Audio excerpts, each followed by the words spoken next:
Assembly అనేది ప్రజల సమస్యల మీద మాట్లాడేటువంటి ఒక దేవాలయం. అసెంబ్లీ అనేది ప్రజాప్రతినిధులు తమ ప్రాంతాల అభివృద్ధి గురించి మాట్లాడేటువంటి రాజ్యాంగం కల్పించినటువంటి ఒక హక్కు. అయితే ఈ హక్కు గత ప్రభుత్వంలో జగన్మోహన్ రెడ్డి గారు ముఖ్యమంత్రిగా ఉన్నప్పుడు ఇక్కడ వ్యక్తిగత హరణాలకు, మహిళల వ్యక్తిగత దూషణతోటి గతంలో నిర్వహించారు. అయితే రాష్ట్ర ప్రజలు ఇటువంటి పనులు చేసినటువంటి వాళ్లకు ఎమ్మెల్యేలుగా గెలిచే అర్హత లేదంటూ 2024 జరిగిన ఎన్నికల్లో 11 సీట్లకు పరిమితం చేసి ప్రతిపక్ష హోదా కూడా ఇవ్వలేదు. గతంలో జగన్మోహన్ రెడ్డి గారు చంద్రబాబు నాయుడు గారు అటు పక్క నుంచి ఇద్దరిని పక్క లాగానంటే, ఒక 5గురిని పక్క లాగానంటే నీకు ప్రతిపక్ష హోదా పోతుంది అని చెప్పారు.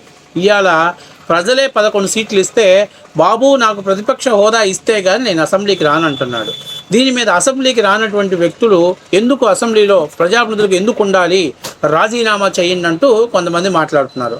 అయితే దీనికి మన అడ్వకేట్ ఉన్నారు ఈ మధ్య కొత్తగా ఉన్నటువంటి అడ్వకేట్. ఆమె నిన్న ఒక యాంకర్ క్వశ్చన్ అడిగాడు, అక్క ఇప్పుడు నేను తెలుగుదేశం అనాలా, జనసేన అనాలా, లేకపోతే వైఎస్ఆర్సీపీ పార్టీ అనాలా, ఏ పార్టీలో ఉన్నావు అక్క ఒకసారి క్లారిటీ ఇవ్వనంటే, నేను పవన్ అన్న చెల్లెల్ని, అంతకంటే ముఖ్యంగా జనసేన అభిమానిని అని అన్నది.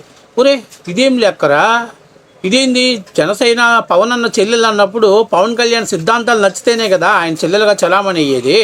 ఇప్పుడు పవన్ కళ్యాణ్ గారి సిస్టర్ అంటే అలా ఉండాలి కదా.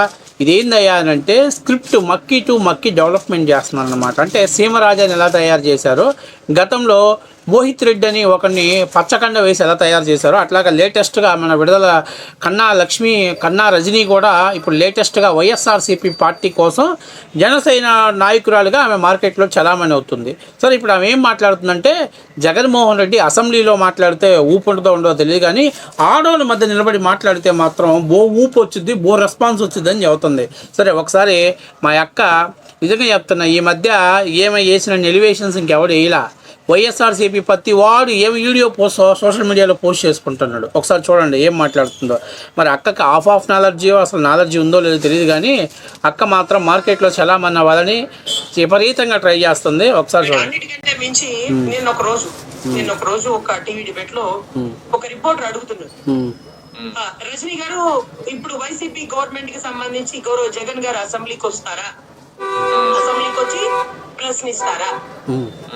అసలు చాలా దారుణం ఏంటంటే ఆరు బయట ఆడవాళ్లతో పాటు నుంచొని కూర్చొని కూడా కాదు, నుంచొని ఒక పేజీని అటు ఇటు తిప్పి సిబిఐ సిఐడికి సంబంధించినటువంటి వ్యవస్థలో వాటి తాలూకా జడ్జిమెంట్లు అవేం చెప్తున్నాయి అనేది క్లియర్ గా చెప్పేసి 6 గంటలు ర్యాలీ చేసి ఆరు బయట ఆడవాళ్ల మధ్యలో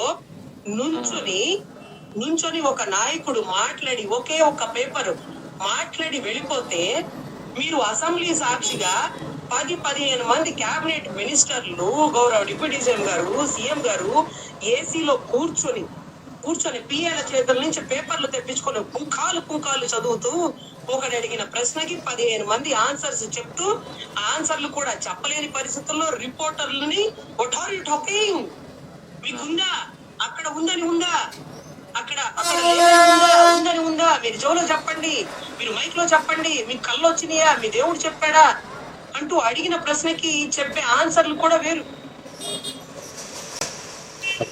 అదనమాట అక్క ఎలివేషన్ ఎట్టేస్తా తెలుసా. అన్న కింద రాకెట్ పెట్టి జుమ్ము తీసుకెళ్ళి పైన అంతరిక్షం వదిలిపెట్టేలా వేస్తుంది. అక్క ఒక విషయం గుర్తుపెట్టుకో, వైఎస్ఆర్సీపీ పార్టీలో మినిస్టర్లు ఏంటి, వాళ్ళ పనితీరు ఏంటో వాళ్ళకు తెలియదు. ఒకడేమో బూతులు మాట్లాడేవాడు, ఒకడేమో లంగాల గురించి అంగాల గురించి మాట్లాడేవాడు, ఇంకొకడేమో బెట్టింగ్ల గురించి మాట్లాడేవాడు, ఇంకొకడేమో బ్యాటింగ్ల గురించి మాట్లాడుకునేవాడు. ఇది వైఎస్ఆర్సీపీ పార్టీలో స్ట్రక్చరు. నిన్న జగన్మోహన్ రెడ్డి గారు ఏం చెప్పాడు, సిట్ నాకు క్లీన్ చిట్ ఇచ్చిందని చెప్పాడు. ఇప్పుడు నువ్వేమంటున్నావు, ఆయన ఆడోళ్ళ మధ్య పద్దాకల అక్క అండర్లైన్ చేసి ఆడోళ్ళ మధ్యన అని చెప్పి అవుతుంది. మరి ఎందుకు ఆ పదం ఆడుతుందో నాకు తెలియట్లేదు కానీ ఆడోళ్ళ మధ్య నిలబడి ఆయన ఏం చెప్పినాడు అంత, ఎందుకంటే ఆడోళ్ళకి సాధ్యమైనంతవరకు రాజకీయాల్లో కొద్దిగా అవగాహన తక్కువ ఉండదుగా, అందుకని నేను చెప్పింది వాళ్ళకి అర్థం కాదుగా.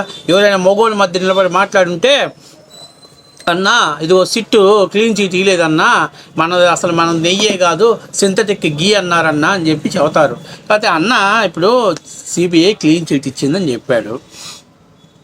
సిబిఐ ఎక్కడ క్లీన్ చీట్ ఇచ్చింది? సిబిఐ సిట్ క్లీన్ చిట్ ఇవ్వలేదు కదా, నీకు కూడా తెలుసు కదా ఆ విషయం. మరి అది తప్పు జగన్మోహన్ రెడ్డి చెప్తే ఆ విషయాన్ని ఎందుకు నువ్వు మీడియాలో ప్రస్తావించట్లేదు? ఎందుకంటే మన వీడియోలు వైఎస్ఆర్సీపీ సోషల్ మీడియాలో పెట్టుకోవాలి, అన్న మనకు పేమెంట్ శాంక్షన్ చేయాలి, ఎన్నాళ్ళు నల్ల కోటేసుకొని కేసులు వాదిస్తానని వాళ్ళ దగ్గర డబ్బులు తీసుకొని అవతల వాళ్ళతో చేతులు కలిపి మనల్ని మనకు పేమెంట్ ఇచ్చిన వాళ్ళని కేసుల్లో ఓడిస్తే మన రెప్యుటేషన్ దెబ్బతినిద్ది. భవిష్యత్తులో మనకు ఎవరు కేసులు ఇవ్వరు. అవును కదా, జరిగేదే కదా. అందుకని దానికంటే ఉత్తమమైన పని అంటే నీ జడా శ్రావణ్ ఎట్లాగో ఇందులో జాయిన్ అయిపోయాడు, చక్కగా వైఎస్ఆర్సీపీ ఛానల్స్లో ఆయన వీడియోస్ వస్తాయి, ఆయనకు పేమెంట్ వస్తుంది. నువ్వు కూడా ఇందులో జాయిన్ అయిపోయి అన్అఫిషియల్గా నేను పవన్ అన్న చెల్లెల్ని లేకపోతే అందరు అభిమానించే జనసేన అభిమానిని అని చెప్పి చెప్పుకుంటూ ఇట్లాంటి సోది మాటలు మాట్లాడితే సిట్టు ఆల్రెడీ క్లియర్గా సింథటిక్ ఘీ అని చెప్పి 36 మంది మీద కల్తీ జరిగిందని చెప్పేసి వాళ్ళ మీద ప్రాథమిక నివేదిక ఇచ్చిన తర్వాత కూడా ఇంకా మీకు సిగ్గు లేకుండా ఆయన ఆడోళ్ళ మధ్య నిలబడి మాట్లాడాడని చెప్తున్నారంటే బహుశా మన బొమ్మ అక్కడ ఆడుతుంది వైసీపీలో. మన బొమ్మ ఆడుతుంది కాబట్టి మనం ఏం చెప్పినా వినే పరిస్థితిలో ఉన్నారు. వాళ్ళకెట్టా బుర్ర మెదడులో లేదు, మోకాళ్ళలోకి వచ్చింది. నువ్వు కూడా ఈ మధ్య వైసీపీలో చేరి నీ మెదడులో ఉన్న నీ బుర్రను తీసుకొచ్చి మోకాలు కదా అరికాళ్ళలో పెట్టేసావు.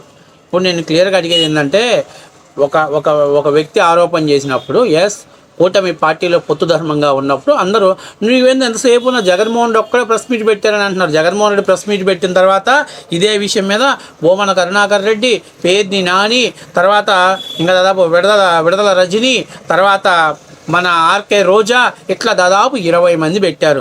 మీరందరూ ఒకసారి కూర్చోలేరుగా. అన్ని జిల్లాకు ఒక జీవం ఉంది కాబట్టి అన్నీ ఒకసారికి రాలేరు. ఏదంటే పార్టీ అధికారంలో ఉంది కాబట్టి ఈరోజు కూర్చున్నారు. ఎవరు కూర్చున్నారు? ముఖ్యమంత్రి గారు, డిప్యూటీ ముఖ్యమంత్రి గారు, ఆర్థిక శాఖ ఫైనాన్స్ మినిస్టరు, అలాగే బీజేపీ ధర్మంగా బీజేపీ ఆ 3 పార్టీలు అలయన్స్లో ఉన్నారు కాబట్టి 3 కూర్చున్నారు. దానికి తప్పేంది నాకు అర్థం కావట్లా. దాని తప్పేంటి నాకు అర్థం కావట్లా. ఏసీ గదుల్లో కూర్చొని ఈరోజు చంద్రబాబు నాయుడు కానీ పవన్ కళ్యాణ్ గారు చెప్పింది ఎన్డీటీవీ ల్యాబ్ రిపోర్ట్ని బేస్ చేసి. నిన్న మీరు ఏదైతే చెప్తున్నారో మీరు కూడా ల్యాబ్ వాళ్ళు ఏం చెప్పారు, 10% కంటే బిలో ఉంటే దాన్ని మేము ఐడెంటిఫై చేయలేము, సస్పెక్టెడ్ చేయలేము అని చెప్పి వాళ్ళు చెప్పారు. వాళ్ళు ఎన్డీటీవీ వాళ్ళు ఏం చెప్పారు, S4 వాల్యూ కానీ ఎక్కువ ఉన్నట్టయితే ఫారిన్ బ్రీఫ్ కానీ అటెండేషన్ జరిగి ఉండొచ్చు, మేబీ జరిగి ఉండొచ్చు అని వాళ్ళు చెప్పారు. సో ఒకవేళ జరిగితే తప్పు అని చెప్పి సిబిఐ సిట్కి దర్యాప్తుకి వేశారు. అందులో క్లియర్గా ఏం చెప్పారు సిబిఐ సిట్ వాళ్ళు క్లియర్గా చెప్పేశారు, అసలు అది నెయ్యే కాదురా బాబు, కొన్ని కాస్మెటిక్ పదార్థాలను కలిపేసి కృత్రిమ నెయ్యి సింథటిక్ గీని తీసుకొచ్చారని చెప్పారు. ఆ బోలే బాబా డైరీకి అసలు పాల ఉత్పత్తి లేదు, అలాగే నెయ్యిని ప్రొక్యూర్మెంట్ చేసే ఛాన్స్ లేదు, వాళ్ళు నెయ్యి ఇచ్చేటువంటి అవకాశం లేదు, కేవలం ఇదంతా సింథటిక్ గీ అని చెప్పారు. పామాయిల్ అనేటువంటి దానికి కొన్ని రసాయనాలను యాడ్ చేసి దాన్ని నెయ్యిలాగా తీసుకొచ్చారని చెప్పారు. ఇంకా సిగ్గు లేకుండా, ఇంకా బుద్ధి లేకుండా ఈరోజు జగన్మోహన్ రెడ్డి తప్పు చేయలేదు, వైసీపీ ప్రభుత్వం తప్పు చేయలేదు. వైసీపీ ప్రభుత్వం తప్పు చేయకపోతే నేషనల్ మీడియా దుమ్మెత్తిపోస్తుంది. పోరాదో ఎంతసేపు ఇక్కడ వాగటం ఎందుకు, నేషనల్ మీడియాకు పోయి అర్నబ్ గోస్వామి అట్లాగే నిన్న 3-4 నేషనల్ మీడియాలో దుమ్మెత్తిపోస్తున్నాయి కదా, పోయి సమాధానం చెప్పు, వాళ్ళని ఫేస్ చేసి నువ్వు మాట్లాడు. ఊరికే ఏదో సొల్లు చెప్పుకొని మేమేదో ఈ కంట వేసుకున్నాం. అరే నీకు నేను క్లియర్గా చెప్తున్నా, నీ బొమ్మ అన్ని రోజులు ఆడదు, వెయిట్ చేయి, తొందరలోనే నీ బొమ్మకు శుభం కార్డు పడిద్ది. ఇది వాస్తవ విషయం. నువ్వు అంతంత ఎలివేషన్ చేయాల్సిన అవసరం లే.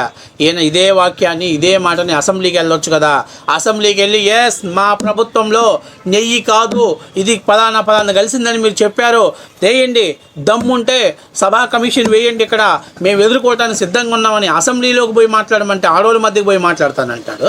అట్లాంటి ఆయన చూసుకుని సంకలు గుద్దుకుంటుందేమో. అసెంబ్లీ అనేది ప్రజల సమస్యల మీద పోరాడేది.